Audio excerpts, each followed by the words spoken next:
2021-nji ýylda keselçilik we beýleki durmuş kynçylyklary derarly dünýäsini başgaran türkmenistanlaryň howsarlaryna gynanjymy bildirýär. Agyr günleriň geçmiş bolmagyny, gaýtalanmazlygyny arzuw edýär. Başyňyz dik bolsun dinleýijiler, gelýän 2022-nji ýylda görjegimiz diňe bowluk bolsun. Gözel 2021-nji ýyla synymyzy geçen ýylyň esasy wakasyndan Türkmenistanyň garaşsyz ýurt bolmagynyň 30 ýyllygyndan başlasak gowgalarym kalýan. Sebebi 2021-nji ýyl 1991-nji ýyldan bäri geçilen 3-10 ýyllygyň 30 ýylyň jemlemesi bolup görünýär.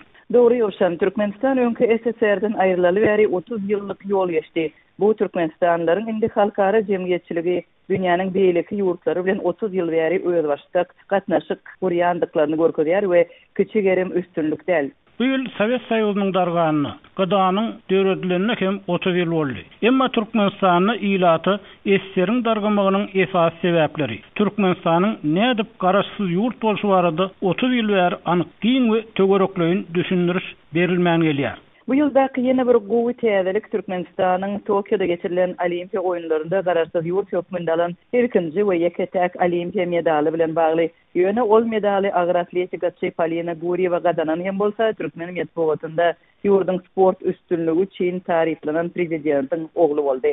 Bu ýyl gazanılan siýasy we diplomatik üstünlikleriň arasynda Sewitdäki ýurtlar bilen gatnaşyklaryň ýygyjamlaşmagy bilen Türkmenistanyň Azerbaýjan bilen hazırdaky dagwary meselelerini çözmegini, Türk Öňeşiniň sammitine ilkinji gedip Agda hökmünde gatnaşmagyny hem bellemeli bolsa gerek. Merkezi Aziýa boýunça analitik bir Ispaniýaryň pikiriçe bu geňeşe Agda bolmagy Türkmenistana ykdysady we çowda ugurlary boýunça bähwitli bolup biler. Galy berti analitik pikiriçe Türkmenistanyň geňeşe goşulmak karary türkmen resmiýetleriniň şu wagtda çenli eýren üzgünlik siýasatynyň bähwitlerine şüpheli çemeleşip başlandyklaryny görkezýär. Hem Aşgabat öňden gelýän pasport meseleleri bilen pandemiýa döwründe daşary ýurtlarda hususan da Türkiýede kyn ýagdaýa düşen raýatlaryna ýeterlik goldaw bermezlikde aktivistlere we olaryň gardaşlaryna bazyşy güýçlendirmekde tanqidlenýär. Ýöne bu gurulňlary geçmezeniň bu ýyl Türkmenistanyny köplenç aç hor bolýan, urulup ýa zäherlenip öldürilýän itleriň bolmanyny bir tohumynyň alawaýlaryň maňlaýynyň açylandygyny. Bu mesele hem prezident hem onuň vice-premier ogly derejesinde uly üns berilýändigini bellätim gelýär. Gurbanuly Berdimuhammedow 27 dekabrda odal. Şu ýylyň 25 fevralynda çykaran kararyny üýtgedip Türkmen alawaýynyň bayramyny döretmek hakynda ýene bir gezek karar çykardy. Ýadyňyzda bolsa, bu ýyl Aşgabatda dikilen it heýkeli hem uly dawara bilen açylan desgalaryň biri boldy. Hoýoşan ýöne bu gynançakda eýesiz itlere we pişiklere görülýän ýowuz çäreleriň soňlananlygyny, durmuşyň has owadan lezzetli bolanlygyny aňlatmaýar. Türkmenistanlar indi formal taýdan 30 ýyl bäri garaşsyz öwrüşde dünýäwi demokratik we hukuk döwletinde ýaşaýarlar. Bu 30 ýylyň birinji ýarymynda ýurtda ilkinji prezident Sapar Muratniýazow ýol başçylyk eden bolsa, ikinji ýarymynda Gurbanuly Berdimuhammedow ýol başçylyk etdi. Bu döwürde ol ilkinji prezidentiň we onuň ýakynlarynyň, soňra ikinji prezidentiň we onuň ýakynlarynyň şol sanda atlaryň heykellerini dikmek ýörgünli boldy. Indi bu tanawa alawaýetleriniň hem heykeli goşuldy. Ýöne adam hukuklaryny goraýjy toparlar we aktivistler ýurtda ne haýwan hukuklarynyň ne de adam hukuklarynyň filanýanlygyny aýdýarlar. Olaryň pikiriçe awtoritar dolandyryş Türkmenistany ötüşe dälde terkine we tefişe getirdi. Korrupsiýa giň ýol açdy. Gözel korrupsiýa diýende şu ýyl geçirilen jurnalistik derňegleriň netijeleri, ýegenleriň biznesi barada çap edilen maglumatlar, ýurduň ikinji prezidentiniň arxitektorlugyna gurulan uly desgalar hem ýada düşýär. Hasanyny Berdimuhammedow bu ýyl hem $100 milyon bahasy bolan taslamalar tasdiklap, açylış dawralaryna baryp aýdymçy we tansy mähelleniň alkysyny almagy ýaltanmady. Şol desgalaryň biri bilen birlikde bu ýylky garaşsyzlyk bayramyny Türkmenistanyň täze yaraglary, harby tehnikalar hem görkezildi. Azatlyk türkmen eskerleriniň kynçylyklary bilen bir hatarda Aşgabatyň $100 milyonlarça harçlayan girliň yarag sowdasy. Täze döwlet tribunasy barada hem öz wagtyny dinleýijilerine, okudularına habar berdi. Bellemeli 2017-nji ýyldan bäri 27-nji sentýabrda bellenilýän baş bayramçylyk bu ýyl pandemiýa we gurak gelen ýyl bilen baglylykda çuňlaşan agyr ykdysady kynçylyklaryň fonunda ýylatyň arasynda koronavirus hadisalarynyň we ölüm habarlarynyň görülü beşedilmedik derecede köpelen wagtynda berilendi. Azatlygyň ynamdar çeşmeleriniň maglumatlaryna görä Türkmenistanda koronavirus ketelçiligi bilen bagly 25 000den gowrak adam helak boldy. Türkmenistan dünýäde bu keteliň hiç bir hadisasyny resmi taýdan hatawa almadyk asanly ýurtlaryň biri boldy. Hawa bayramçylykdan öň gelip gowşan maglumatlarda soň döwlet telewizionyasynda görkezlen şekiller hem hökümetiň bu bayramçylygy mümkin bolugça dawralandyrmaga çalışanlygyny tasdikleýär. Görnüşinden ýurdun esasy baýlygynyň adamdygyny aýdýan häkimetler bütün dünýäye ýaran arlazy keseliň Türkmenistanlary silap goýjagyny gaty ananýarýady adamlaryň jan saglygy barada beýle bir arada etmeýär.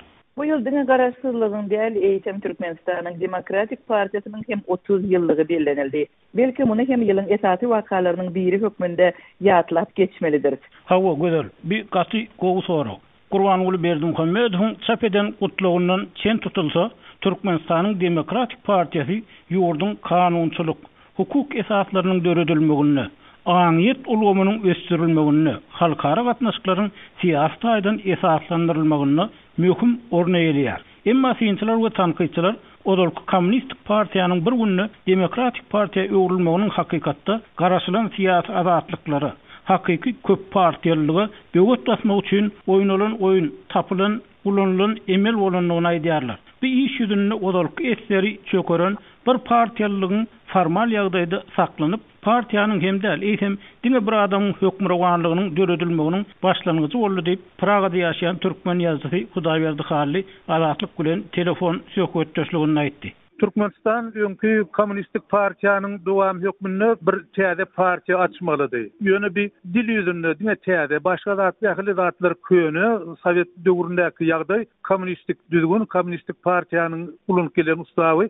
ýöne başga bir at bilen başgarak bir partiýa döretmelidi. Şol partiýanyň olar Demokratik Partiýa diýip atlandyrdylar, bu at tapdylar. Ýöne ol aslynda şol bir partiýa, ýagny Kommunistik Partiýanyň adyny ütgedilen görnüşi, şol görnüş, şol guruluş, şol häkimlik. Kommunistik Partiýa döwründe bir adam partiýa ýollaşylyp edýärdi. Demokratik Partiýa döwründe bir adam ýollaşylyp edýär. Hem şol tutuş partiýa diňe bir adamyň bähidine hyzmat edýär.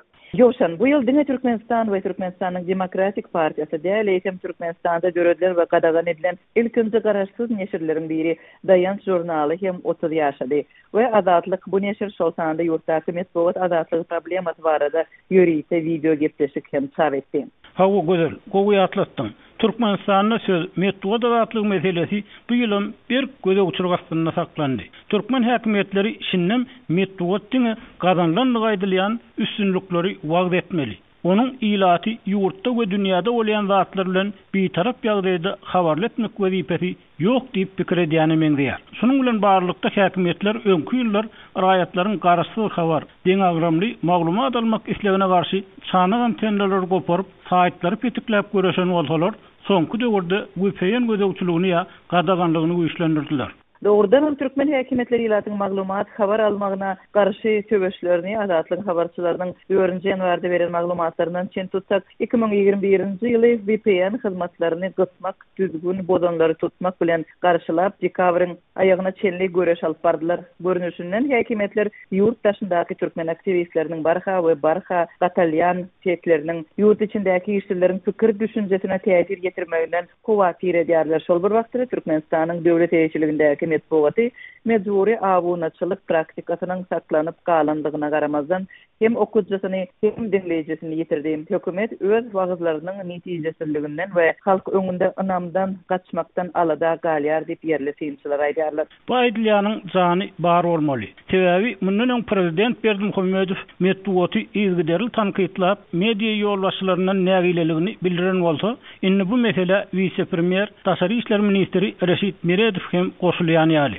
Ol 24-nji dekabrda geçirilen meclisde geljek ýyl Türkmenistanyň daşary ýurtlaryň esasy halkara habar agentlikleriniň wekilhanalarynyň açyljakdygyny aýtdy. Şeýle-de resmi habara görä Türkmenistanyň telewizionýa, radio gepleşikler we kinematografiýa baradaky döwlet komitetiniň düzümini halkara habar merkezinde öğretmek teklif edilýär. Bu Türkmenistan baradaky maglumatlary dünýä jemgyýetçiligine çalk getirmäge we yerli ilati dünyada bolup geçýän halkara ähmiýetli möhüm syýasy, ykdysady we durmuş wakalar barada anyk maglumat bilen üptün etmäge kömek eder diýip Türkmen Medeniýetinden habar berilýär.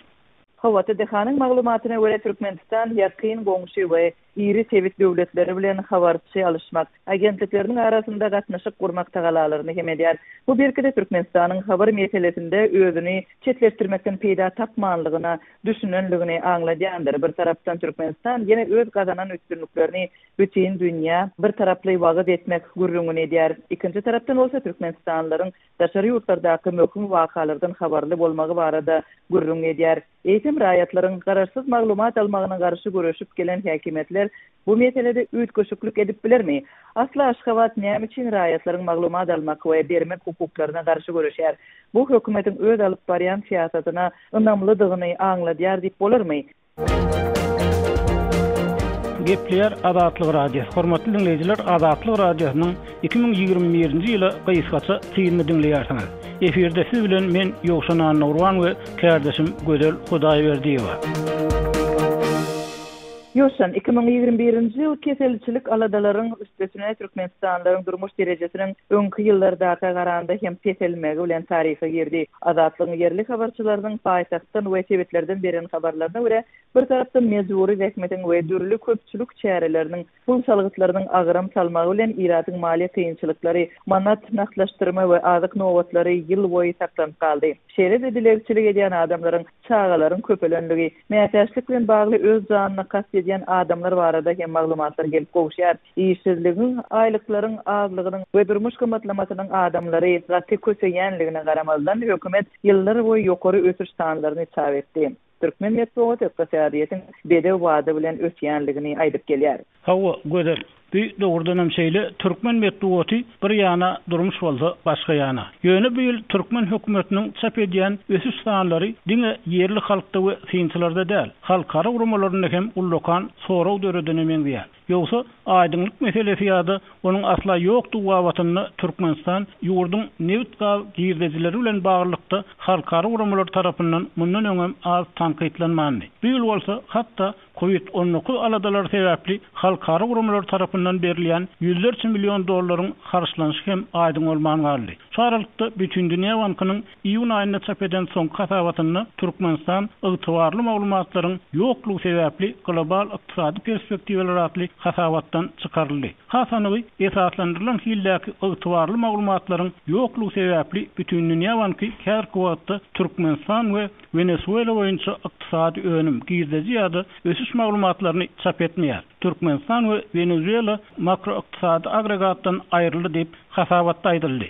Hawa, bu Türkmenistanyň hödürleýän resmi ykdysady görkezejleriniň iri halkara maliýe guramalar tarapyndan alga alman başlandygy barada bir ýylda çykan ikinji habar boldy. Ýadyňyzda bolsa Halkara Valyuta Fondu hem aprelde Türkmen hökümetiniň resmi statistiki sanlaryny ulanmagyny besetdi. Aýdaly Türkmen hökümeti fevralda 2020-nji ýylda Türkmenistanda jemi içerki önümüň ösüş depkiniň 5,9 götürme deň bolandygyny aýtdy. Emma halkara pul gaznasy şol ýyl Türkmenistanda jemi içerki önümüň ösüş derejesi 0,8 götürme barabar bolandygyny öňe sürdi. Dogry, ýöne resmi Aşgabat ösüş sanlaryny çap etmegini dowam etdirýär we hökümet mejlislerinde ýurtdaky ykdysady çökünlük barada açyk gurrun edilmeýär. Şol ruwatda synçylar Türkmenistanyň soňky ýyllardaky iň agyr ykdysady kynçylyklary bilen ýüzbeýiz bolanyny öňe sürýärler. Kär pikirlere göre bu çökünlük Aşgabatda 2017-nji ýylda geçirilen Aziýa oýunlaryna görülen taýýarlygyň çäklerine gurulan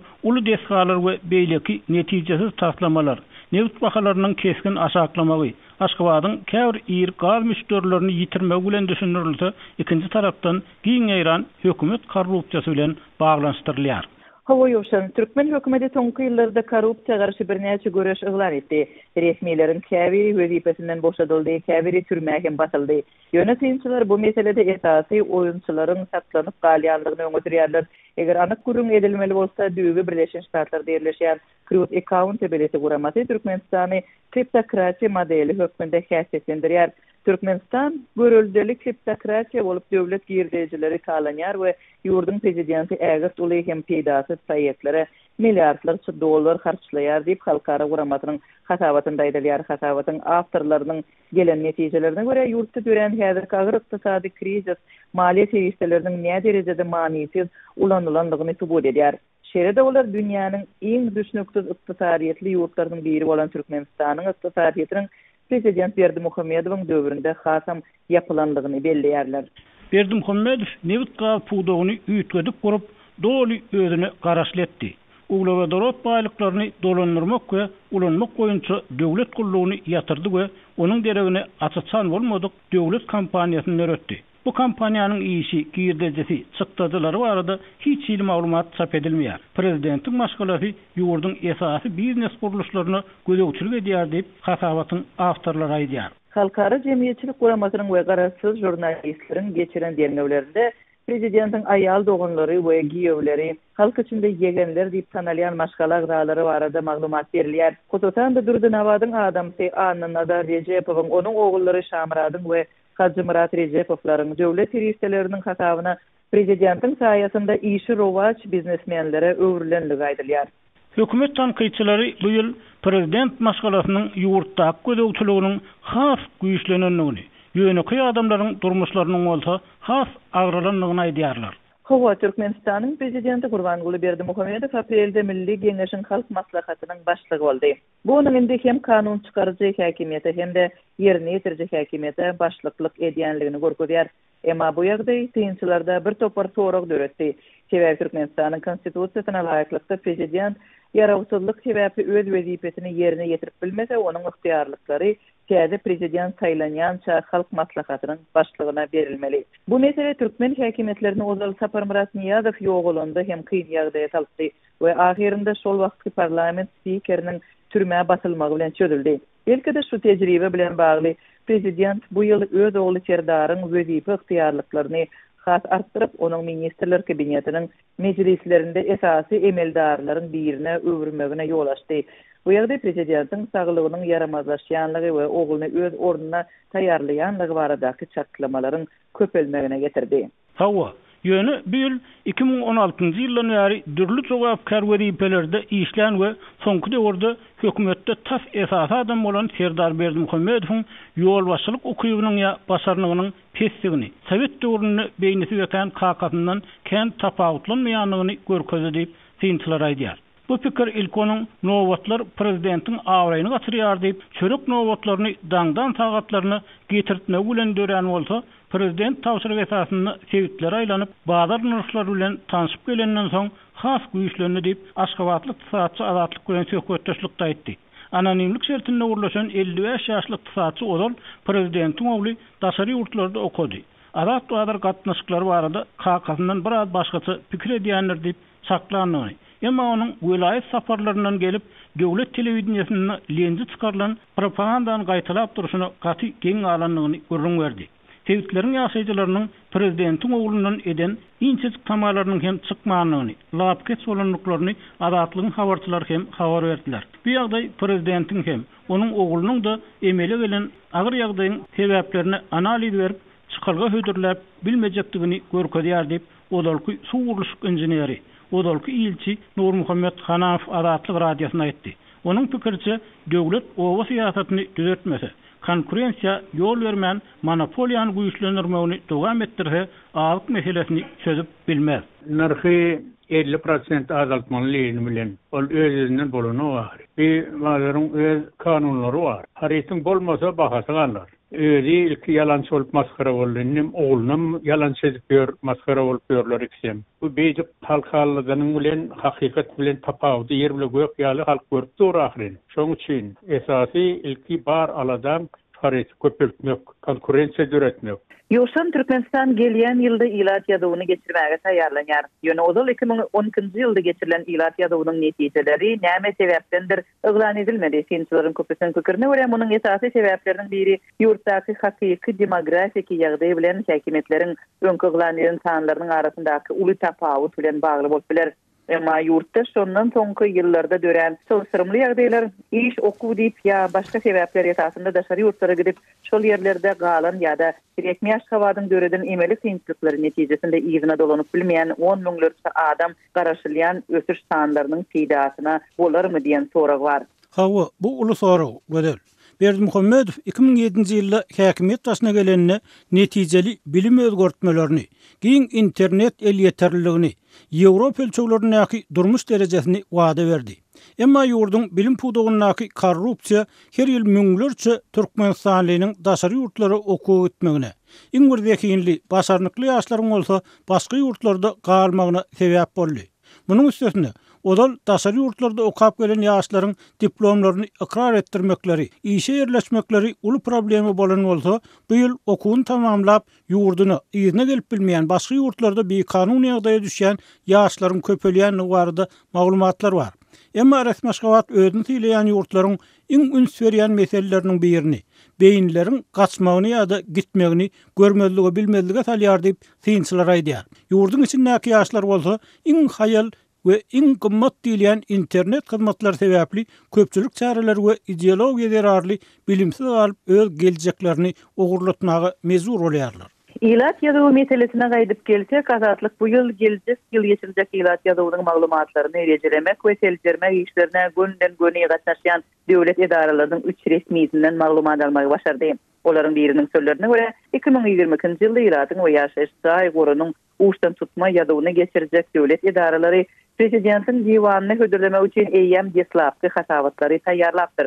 Ähli hataplara görä Türkmenistanyň ýylatynyň hakyky görkezüjisi 2.700.000-2.800.000 adama deň diýip Namdar Çeşmeýanyň redaksiýa beren maglumatlarynda aýdylýar. Şol bir wagtda diňe Türkiýede 1,5 million käbir hataplamalara görä 2 milliona goly türkmen migrantynyň ýaşaýandygy aýdylýar. Emma muňa garamazdan häkimetler daşary ýurtlarda işläp ýygyna galan maşgalatyny ekleýän türkmen raýatlarynyň ne pasport meselelerini ýerinde çözdi, ne de nätaglan gysagly ýygyna dolanmak isleýän raýatlara wagtynda kömek etdi.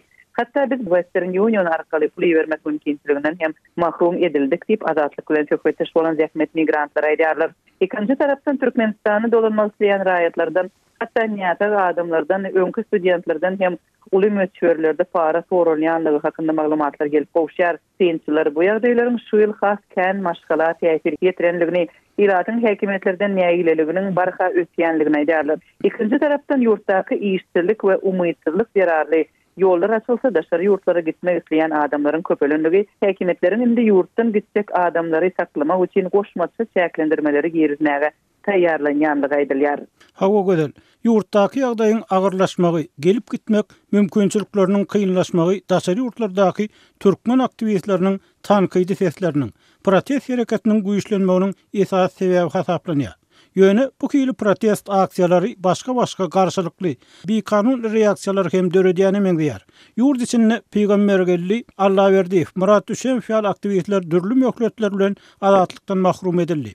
Lukman Hursanay Ismatullaýewa bolsa öz hünär iş haklaryny talep edip, hukuk goraýjylaryň we garaşy jurnalistleriň sözlerine görä toslanan jenaýat iş esasynda uzak ýyllyk türme tutulgyna hökm edildi. Ortatda ýaşaýan zähmet migranty we blogger Azat Isakow eginleşleriniň aýtmaklaryna görä mejburi ýagdaýda Aşgabada alınıp gidildi. Bellemeli ýeri ol Türkiýede studentleriň jemgyýetçilik guramasyny döredip azatlyga interwiu berenden soň ağırlyk ýoly bilen Aşgabada gidilen Ömrüdok Ömürkulyewden soň daşary ýurtdan arnyp gaçylan ikinji aktivist boldy. Yeni bir bellemeli zat bolsa, bu adamlaryň ne özleri, ne garnaşlary, ne de aklawçylar bilen habarlaşyp bolýar. Olaryň ikwallary ýapyk kapylaryň arkasynda çözülýär we halkara urumalarynyň bir kanun saklanan adamlary boşatmak baradaky çağırşylary köplenýär diňlenmeýär. Türkiýedäki aktivistler bolsa, protest hereketleri bilen baglykda her ýyl basyşlara sebäp edilenliklerini aýdýarlar. Ýurt içinde ýanalýan adamlardan tapawutlykda azatlyk şu ýylyň dowamyny olaryň bir näçesi bilen söhbetdeş boldy we dinleýijilerimiz ol söhbetdeşliklerde aýdylan zatlary belki ýatlaryna saklaýandyrlar. Ýoşan daşary ýurtlardaky türkmen aktivistleriniň protest hereketleri bilen baglykda taryhy gidýän ýylda gowy habarlar hem eşidildi. Mesela Türkmen Helsinki gazetasynyň 27-nji dekabrda beren habaryna görä, Türkiýe häkimetleri Türkmenistanyň Istanbuldaky konsulxanasynyň öňünde protest bildirmekçi bolan türkmen aktivistleriniň hereketlerinde jenaýat alamatlaryny görmändir. Ýatlasak, türkmen aktivistleri şonda öz hukuklaryny talap edip, Türkmen konsulluğunun önünde parahaçylykly demonstrasiýa geçirmegi planlaşdyrypdy. Emma olaryň birnäçe türkmen diplomatlarynyň şikaýetleri netijesinde Türk polisiýasy tarapyndan tutsak edildi. Her halda 23-nji dekabrda Stambulyň Batyrköy etrafynda geçirilen suç dinlenşiginde kady 5 türkmen aktivistini Merjan Agayewany, Kemragul Hoçiýewany, Farahat Muradowy, Dursultan Taganowany we Hanum Rasulowany hereketlerinde jinayet alamatlarynyň ýokdugy sebäpli aklady diýip Düýbe Bolgariýada ýerleşen adam hukuklaryny goraýjy Urama habar berdi. Gözel ýylasyn edilenle Türkmenistanyň ýene bir agyr ýagdaýy. Ol ýagdaýdan ejir çeken müňlerçe maşgara, çağalar we garrylar gödöňe gelýär. Türkmenistan Newit Gadabaý ýurtlaryň arasynda bolşýaly ilatynyň jan başyna imkan tutsak düşýän ýurtlaryň arasynda hem öň hatarlarda durýar. Hasaplamaları we dogamlyk elan edilen günä geçişlerde azatlyga çykan adamlaryň gürrüňlerine görä soňky 30 ýylda türkmen türmeleriniň ýükü ören agyr boldy. Emma häkimetler ýurdun jinayet we jeda maglumatlaryny, bulgamda giň ornaşan korrupsiýany we adam oýnamalaryny gizlin saklamaga çalışýarlar. Türmeden çıkıp metruata ya hukuk toparlarına interview veren raýatlar bolsa, daşary ýurtlarda hem susturmaga çalışýarlar. Bu geçen ýyl Moskwa gelip Türkmen türmesinde şaýat bolan häkimet edenetliklerini, adam hukuklaryny goraýan memorial merkezinde gurrun veren Türkmenistanly denan wagtynda hem şeýle boldy. Adatlyk ol denanyň türme hakykatlaryny bir näçe böleg edip okujylaryna we dinleýijilerine ýetirdi. Şeýle adatlyk Türkmen türmelerinde diri itenler, dini inançlar sebäpli ýylarlanýan raýatlar bardy hem ýygyderli maglumat bermäge çalışýar. Koýuşun bu Azatlyk radiosynyň esasy missiýalarynyň biri bolup durýar. 2021-nji ýylyň ýanwarynda Azatlyga godalyk häkim ýazgyldy Gündogdaýewiň tejendäki bir düzgünli türmede aradan çykandygy ma'lum boldy. 64 ýaşyndaky Gündogdaýew prezident Saparmurat Niýazowyň janyna kastetmek finansygy diýilen iş boýunça günäli tapylyp 2003-nji ýylda uzak möhletli türmäge basylan onlarca türkmen raýatynyň diňe biri bolup 18 ýyldan gowrak daşarky dünýäden üzgünlükde garyndaşlary, aklawçylary, halkara hukuk guramalarynyň wekilleri bilen görüşdirilmän taklandy. Azatlyň çeşmeleri onun 2020-nji ýylyň dekabr aýynyň aýagynda ýogalandygyny, merhumyň cesedini koçarlaryna 31-nji dekabrda goşurlandygyny aýtdylar. Türme ýolbaşçylary cesedin paýta Kaşgabada eltilmeli däldigini, günedaşlygyda alınıp gidilip artykmy adamlaryň gatnaşmadygynda keçirek ýygnançyk esasynda jaýlanmalydygyny aýdypdyrlar. Gözel olar diýri Workan kampaniýasynyň nowatdaky hasawat synyny aýdylmagyna görä 2002-nji ýyldan Türkmenistanyny mejburi ýitirme edilmegiň pidasy bolan raýatlaryň sany 160 adam bolup, olaryň 97 sanynyň ykbarlary näwelli bolmagyna galýar. Şeýle de hasawatyň awtorlarynyň ananjyna görä, hökümet mejburi ýitirme edilenleriň käbiriniň tutsaglykda ýok bolanyny ýaşyrmagyny dowam etdirýär. Ýitirme bolanlar baradaky maglumatlar 4 topara bölünýär. Birinji kategoriýa noýabrçylar diýilýänler girýär. Olar 2002-nji ýylyň 25-nji noýabryna döwlet agdarlyşygy finansygy diýilýän bilen göni ýa gytaklaýyn bagly bolan adamlardan ibarat. Ýitirme bolanlaryň ikinji toparyny islam ekstremizm aýplamalaryny aýplanan adamlar diýär. Üçüncü topar ykdysat jinaýetlerinde we öz gözipelerinden hyýanatçylykly peýdalanmakda aýplanan ýokary derejeli resmilerden ibarat bolsa, dördüncü topary raýat jemgyýetiniň aktivistleri diýär. Ýoşan ýylyň dowamında käbir gowy habarlar hem boldy. Masalan, Çin'den alınan 8 milyar dollardan gowrak bergi borjyň üzülenligi aýdylýar. Vice-premier Şahym Abdurrahmanow bu habary Hytaýyň Döwlet Ösüş Bankynyň Sinjan şahansatynyň 8-nji ýylda beren resmi habaryna salgylanyp aýtdy, ýöne goşmaça detal bermedi. Yine bir gowy habar Gödel Aşgabatdaky Rus elçisiniň beren maglumatyna görä 2021-nji ýylda Gazprom Türkmen gazydan satyn alýan gazyny 2 hisse köpeldipdir. Ýöne resmi Aşgabat bu sowdalardan gazanyň pullarynyň möçürini aýtmaýar. Şol sany Eýrandan almaly gaz tölegini alyp almanyny hem duşdan geçirmedik bolsak belli etmedi. Bundan başga gazyň wagty hem gymmatlady. Bolaryň hemmesi gowalamatlar, emma olardan Türkmenistanyň ýöneky raýatlaryna näme peýda boldy? Bu belli däl. İkinci tarapdan Türkmenistan soňky döwürde Newit Gadabaý bilen bagly howan hapalamakda köp tankyd edilýär. Bu urdaky meseleleri himiýa puwda bilen baglykda yerli ýaşaýjylar hem tasdikleýär. Ýewropa birleşigi bolsa Türkmenistan bilen aradaky sowda gatnaşyklarynyň esasan energiýa puwdawyny degişliligini aýdyp, Aşgabat ykdysadyýetini diversifikasiýa etmäge çagyrdy. Bile geldi. Ýoşan 2021-nji ýylda başga garaşylmadyk bir waka boldy. Türkmenistanlylar we halkara jemgyýetçiligi Türkiýanyň prezidenti Recep Tayyip Erdoganyň Aşgabada sapary bilen baglykda Türkmen prezidentiniň ýan ýoldaşyny ilkinji elek görmek wagtyna eý boldy.